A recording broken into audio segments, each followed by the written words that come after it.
CBDC asset groups back up in it once again. Today we got a good one. We're talking about the quote unquote cash dominance. We got Aaron Klein, who might be high, from the Brookings Institute.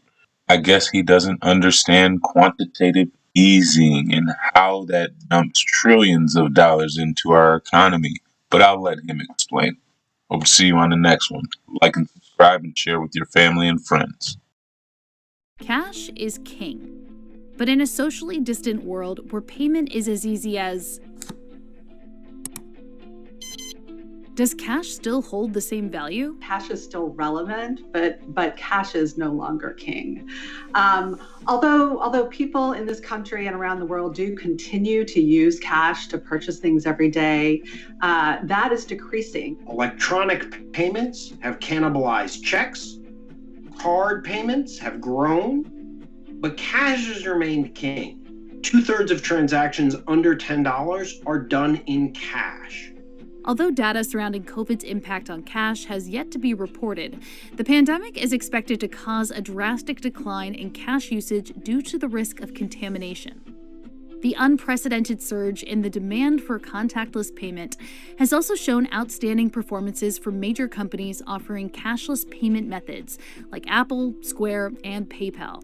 You're seeing digital payments in this crisis move from being a nice-to-have capability to a must-have essential service. Whether it is credit or debit or prepaid cards or peer-to-peer services like PayPal or Venmo or others, we're seeing a corresponding increase in digital transactions as we're seeing a decrease in the use of cash.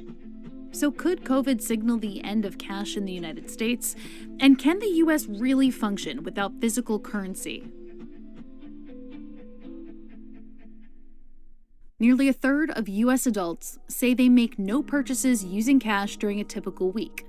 The share of people who say that all or almost all of their weekly purchases are made by cash dropped from 24% in 2015 to 18% in 2018.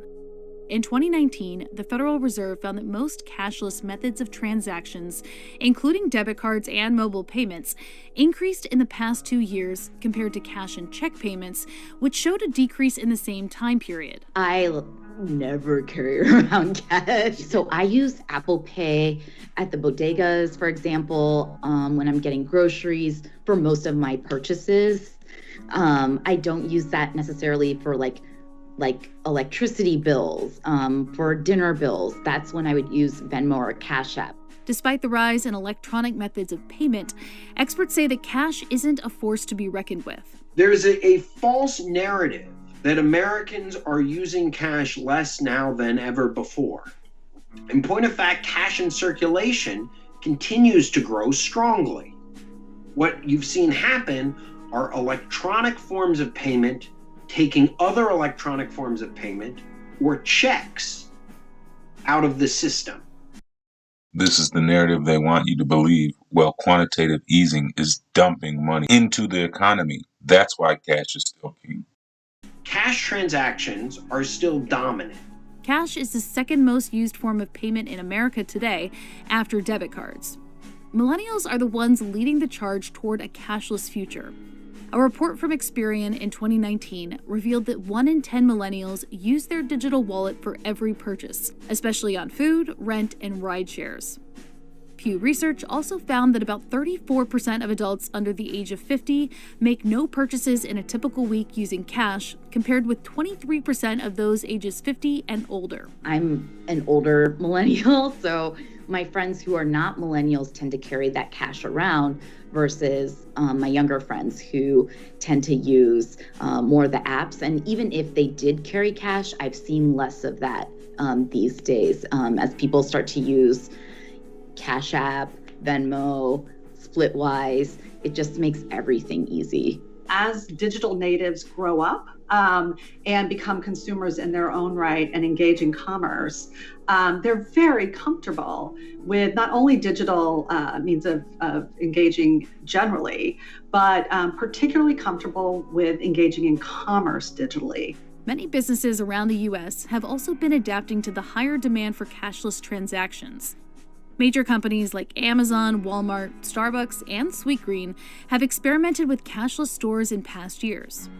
Part of the reason big companies are going cashless is to get out of paying expensive swipe fees. Let's take Starbucks, for example, whose app was the most used online form of payment for years, bigger than Apple Pay for many years.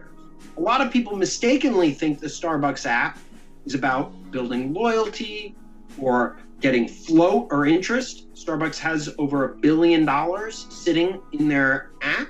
Yeah, that float on your $50 is nice, but it's a few pennies or tenths thereof and pales in comparison to their savings on swipe fee. These companies are looking for alternatives to getting out of the swipe fee carousel, and they're experimenting with their own digital payment system or building their own ecosystem and wallets to try and encourage customers to pay using a different mechanism.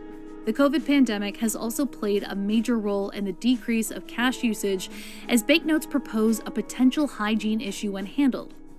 In June, the Federal Reserve reported that the central bank was experiencing a coin shortage after the pandemic effectively stopped the flow of physical currency. I definitely don't like using cash because of the germs aspect.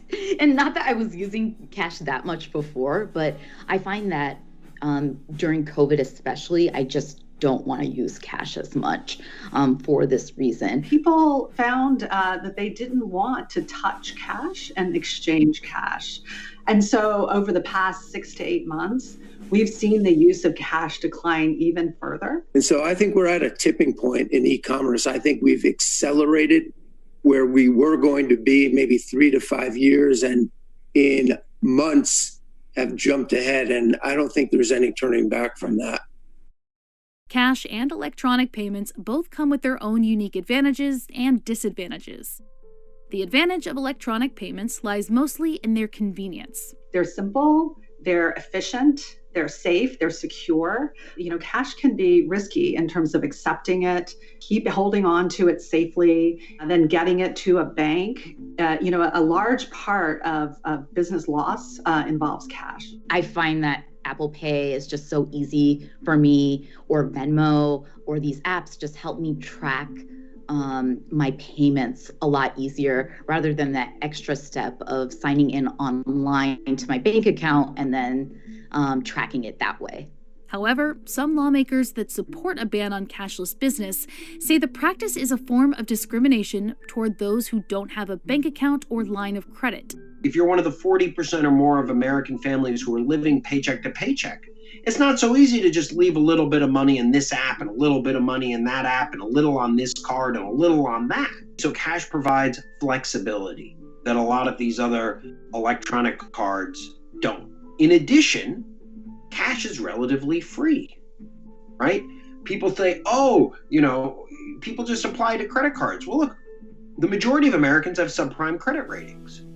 Subprime credit cards are expensive. Debit cards, yes, they offer access to your bank account. Go over the limit, $35 in overdraft.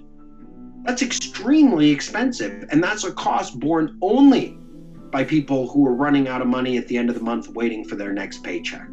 The Pew Research Center found that lower-income Americans are about 4 times as likely as higher-income Americans to say they make all or almost all of their purchases using cash. Transitioning to a cashless world would also mean that 25% of households in the U.S. who are either underbanked or unbanked might not get access to the goods they need. There is a significant correlation between use of cash, prepaid, debit, high-end credit, and wealth. And there's a huge correlation between wealth and race. This is where I'm of two minds when it comes to going cashless, because the social justice part of me says, hey, we should be carrying cash because it is discriminating against a lot of lower income folks, lower socioeconomic folks, and just also those small business owners who are in need of that cash. And even using credit cards was already a problem because it gets charged and they get less of that. 17% of African American and 14% of Hispanic households reported having no bank accounts, compared to 3% of white households, according to the FDIC.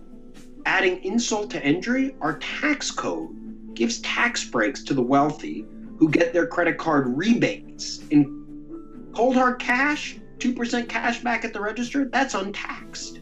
Some lawmakers also see cashless establishments as a violation of the U.S. Civil Rights Act that entitles everyone to the full and equal enjoyment of goods and services without discrimination on the ground of race, color, religion, or national origin. And because our payment system is geared towards helping the wealthy and charging the poor, there is a significant racial correlation in all of this. And it is deeply exacerbates the wealth inequality and racial wealth gap that permeates America. In 2017, Visa, the world's largest processor of credit and debit cards, declared a war on cash, paying businesses to help them convert to a cashless payment model. Several major companies like Shake Shack, Sweetgreen, and Amazon Go made announcements to or experimented with going cashless soon.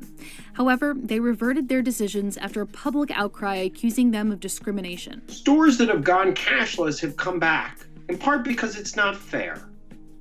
Wealthy people, it's fine if I put $50 on my Starbucks app and just over time spend a little bit of it. But if I'm working paycheck to paycheck, if I'm one of the majority of Americans who don't have a prime credit score, it becomes more and more expensive for me to turn my physical money into digital money. As of 2020, there is no federal law that requires a business to accept cash in exchange for goods and services. However, some states and cities have begun passing laws that ban cashless stores in order to ensure everyone can have fair access to goods and services. And that's a goal our industry shares, and it's a goal our industry is working to advance, not through legal mandates of this type, but instead through developing those products and services that allow people to engage with cash across the breadth of commerce, and again, including e-commerce, which is an increasingly important channel. In 2020, Senator Bob Menendez and Kevin Cramer introduced a bipartisan bill named the Payment Choice Act that, if passed, would effectively ban all cashless stores throughout the United States. Yet, despite all of this, new technologies have been popping up to make digital payments easier and more efficient for those with access. I think you're going to see digital payments in what we call omni channels, which basically means you're going to see it in the real world, in store, through contactless payments, as well as in line. You're going to see a lot more people ordering online and maybe picking up in store and either flashing a QR code or tapping their phone. The rise in popularity of cryptocurrencies could also play a major role in the transition to a cashless future, according to some experts. There is a lot of exploration right now of digital currencies, including central bank digital currencies, which would essentially be a dollar, but a digital dollar that's issued by the Federal Reserve in the same way, physical dollars are now. And I know one of the things that the Federal Reserve is working to determine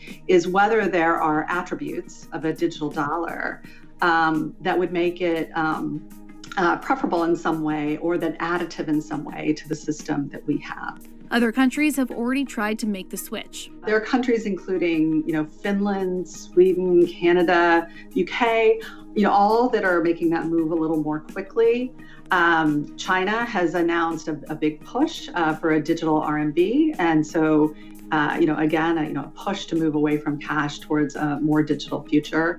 However, experts from both sides agree that the United States is still far away from going entirely cashless. The world is not cashless and is not going to be in the very near future. I do think the pandemic has accelerated that trend away from cash in a pretty significant way, and I think that accelerated trend will endure. I do not think we should have a cashless society, nor do I think Americans want one.